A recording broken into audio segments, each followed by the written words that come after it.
Okay, so in this video, we're going to talk about portraiture and just how you can improve drawing anything basically. And I'm going to discuss some of the ideas that I had on my journey and just the ways that kind of led me on into this process that I follow, which is a mix of multiple processes that I learned.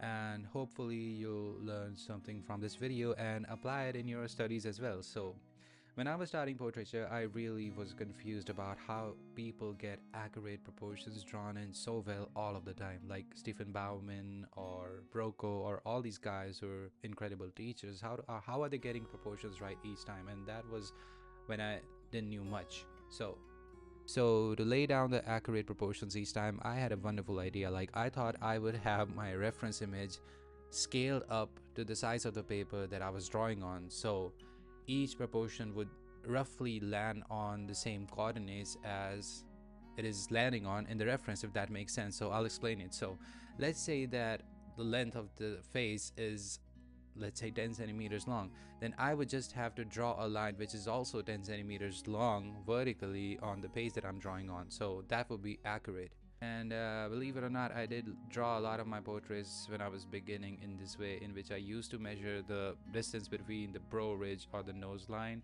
and then I would just transfer that distance over to the paper and then use that line as a guideline for the next construction. And this method did work for me, as I would use a similar workflow to calculate the distance between different features, and then they would lead me into getting likeness and resemblance to the actual person that I was drawing on. So I thought that it was great, as I was getting the results. And even though it was not the most efficient, I am kind of proud that I kind of discovered it in my own way, only to find out there is actually a method called the sightseeing method, in which you're basically doing the same, but you're using your pencil as a ruler instead of an actual scale.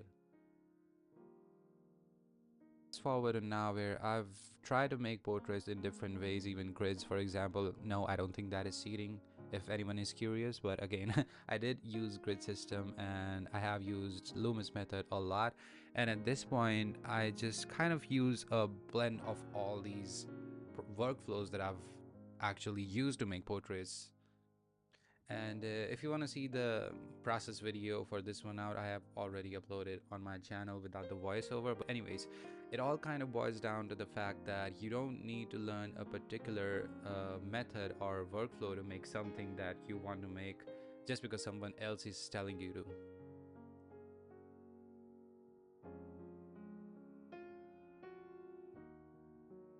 And that goes for everything, like grid system, Riley method, Loomis method, everything. I'm not saying that you should not learn them. You should. I think they're absolutely wonderful, and you should at least try to just understand what kind of angle that they're taking to just draw portraits. And then maybe you'll kind of have your own way. Maybe it will be messy, maybe it will be structured. Even the workflow, I think, that you use, it speaks a lot about you. And if it can be messy, it can be structured, it can be a bit of mix of both. And I think that it all kind of boils down to, in at least in my eyes, I know for a fact that people will not agree with this, but I do believe that people kind of overcomplicate things when they're drawing. That's what I figured out, because they worry too much about things that don't really add to the big picture stuff. Like, there is kind of like a theory in the art world, if you've been drawing for a while, or you've been on Reddit enough, or I don't know, yeah, maybe you've heard it, and it goes like, paint what you see and not what you think you see. And that is really wonderful. It kind of resonates with the thing that I'm talking about right now, which is, again, paint what you see and sketch what you see and not what you think you see. So what does that mean? Painting what you see is actually observing your reference and kind of living within the constraint that the reference is setting, and not going overboard and not understanding things all the time, knowing how many details to put and all that. But painting what you see and not what you think you see, not what you think you see. The second part of the line is so much important, because I have noticed even in my journey that when I'm looking at a portrait, sometimes my own visual library sort of kicks in. So I already have an idea of what an eye looks like, even though the eye in the reference may not actually look like that.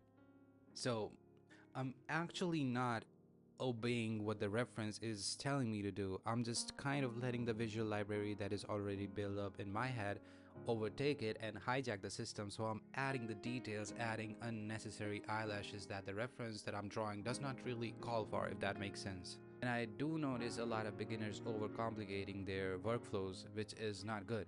So the next time you're sitting down to draw, just even if you're sitting down for like 30 minutes, I want you to just forget about the form and just make sure that each line that you're placing in the paper that you're drawing on is accurately placed and is accurately placed, and it is of the correct value. You make sure that it checks those two boxes and it's going to be great. So yeah, I think that's about it, and I will see you in the next video. And yeah, probably going to start drawing again after this one, so wish me luck.